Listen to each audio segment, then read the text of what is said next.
svima.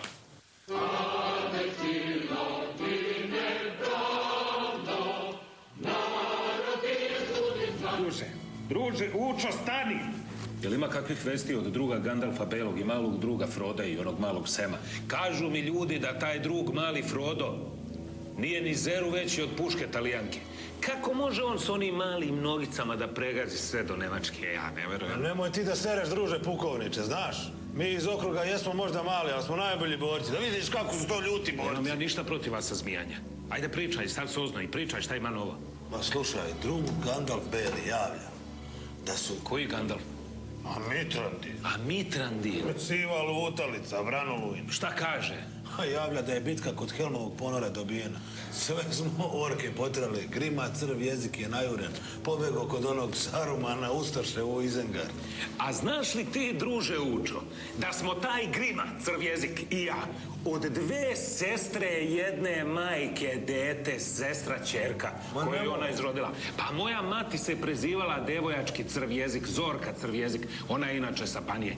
Da li ti znaš da smo se mi kao deca družili u jednom potoku, po ceo dan hladak bio minus 17 stepeni. Mi smo na onaj hleb, na one velike kriške lembasa, mazali kajmak po čitav dan, da vidiš kad se najedeš kajmaka na lembasu.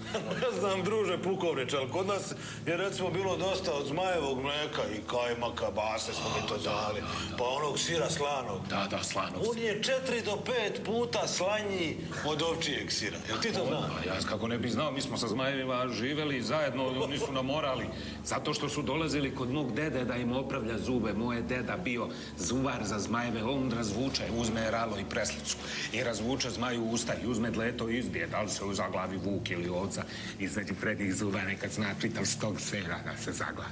On se izbije odmah zmaju to. Mi nismo znali njihov jezik, oni su stalno bili gore u šumi. I što oni vama vi u lici, vi ništa znali, mi smo komunicirali s njima na njihovom jeziku.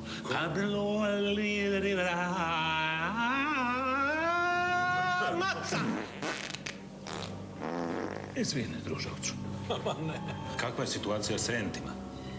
Ma slušaj, oni rasturaju Izengard.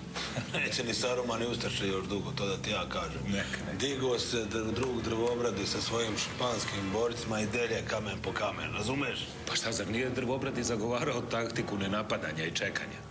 Jeste, ali su ga ovi mali bombaši, Meri i Pipi, nagovorili da krene u napad. Ali nije se mogao trpiti više Sarumanov zulum.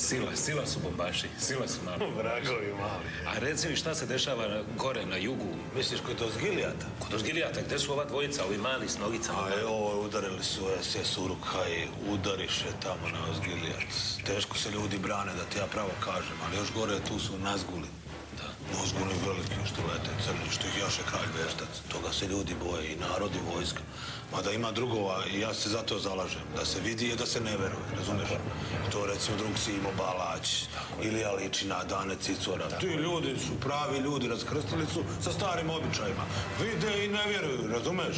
Vidim i ne vjerujem. Nema zmajeva kad kaže drug vrhovni, nema zmajeva. Nema vilenjaka, za mene nema vilenjaka kad kaže drug vrhovni. Ne više taj opijum za narod. Te vidiš zmaja, te vidiš vilenjaka, jebi ga, vidiš jednoruga. Tačno.